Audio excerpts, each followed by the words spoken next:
शुद्धतेचा आनंद, आरोग्याचा शुभ कार्य असो वा कोणताही कार्यक्रम, आनंदाच्या बासुंदी, श्रीखंड आणि आईस्क्रीमची चव असणारी आनंदाची उत्पादने, आईस्क्रीम, कुल्फी, श्रीखंड, बासुंदी, दही, ताक, लस्सी, पेढे, कप, कोन आणि बरंच काही. Anand ice cream and milk products, Ramanand Nagar, taluka Palus. संपर्क 90 11 30 93 99 99 75 57 16 86. कराडसाठी 90 11 16 93 99.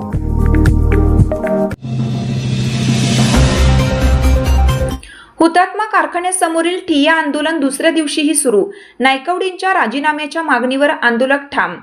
हुतात्मा साखर कारखान्याचे अध्यक्ष वैभव नायकवडी यांनी आपल्या पदाचा राजीनामा द्यावा आणि कारखान्यावरील कर्जाची सर्वस्वी जबाबदारी स्वीकारावी या मुख्य मागणीसाठी पुकारलेले बेमुदत ठिय्या आंदोलन दुसऱ्या दिवशीही सुरू राहिले.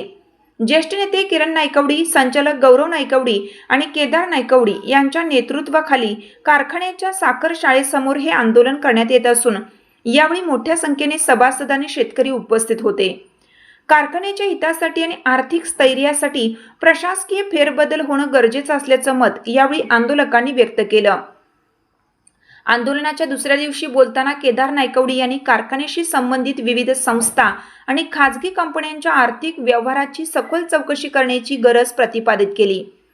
अल्प कालावधीत झालेली मोठी आर्थिक उलाढाल आणि कारखान्याच्या निधीचा विनियोग यावर त्यांनी प्रश्नचिन्ह उपस्थित करत या सर्व प्रकरणाचा पाठपुरावा शासन स्तरावर आणि न्यायालयात करणार असल्याचे सांगितले. कारखान्याला मिळालेल्या शासकीय कर्जाचे वितरण आणि विविध पतसंस्थांमधील गुंतवणुकीबाबत पारदर्शकता असावी अशी भूमिका त्यांनी मांडली. या आंदोलनात शंकर जाधव, सनी आहिर, संजय आहिर, उमेश कानडे, अरुण यादव, वसंत वाजे यासह स्नेहल नायकवडी, पंचायत समिती सदस्या प्राची आहिर, रुपाली पाटील, शाहीन वलांडकर, महादेव कांबळे यांच्यासह अनेक मान्यवर आणि शेतकरी मोठ्या संख्येने सहभागी झाले होते. मागण्या मान्य होईपर्यंत आंदोलन सुरूच ठेवण्याचा निर्धार यावेळी करण्यात आला असून या आंदोलनामुळे परिसरातील वातावरण चांगलेच तापले आहे. दादा, मी आपल्याला शब्द देतो, सांगली आणि कोल्हापूर जिल्ह्यातल्या सगळ्या प्रकल्प असताना जर आपण बोलवायला सांगितलं तर एका फोनच्या कॉलवरती सांगली आणि कोल्हापूर जिल्ह्यातले 10,000 प्रकल्पग्रस्त या ठिकाणी उभा करण्याची ताकद गौरवभाऊनी माझ्या मागे उभा केली आणि ती ताकद वापरून मी निश्चितपणाने सगळे प्रकल्पग्रस्त या ठिकाणी आले. पण ती वेळ आपल्यावरती यायला नको, कारण आपल्याला हा कारखाना वाचवायचा आहे.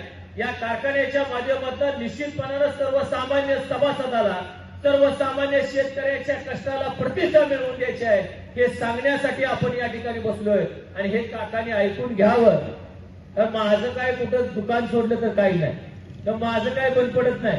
काय बंद पडणार? डमडम तर काय बंद पडत नाही. काय बंद पडणार? त्यामुळं काय काल लय जणांचं कोणाला खरं सांगतोय की तू दिसत झालाय, तुझं काय जमले काय? तुला माझं काय माहिती आहे? माझं जमलंय गौरवच्या आशीर्वाद. मी, माझा बाप कधी ग्रामपंचायत सदस्य नव्हता, माझा आजा कधी नव्हता, मला ग्रामपंचायतचा सदस्य केला.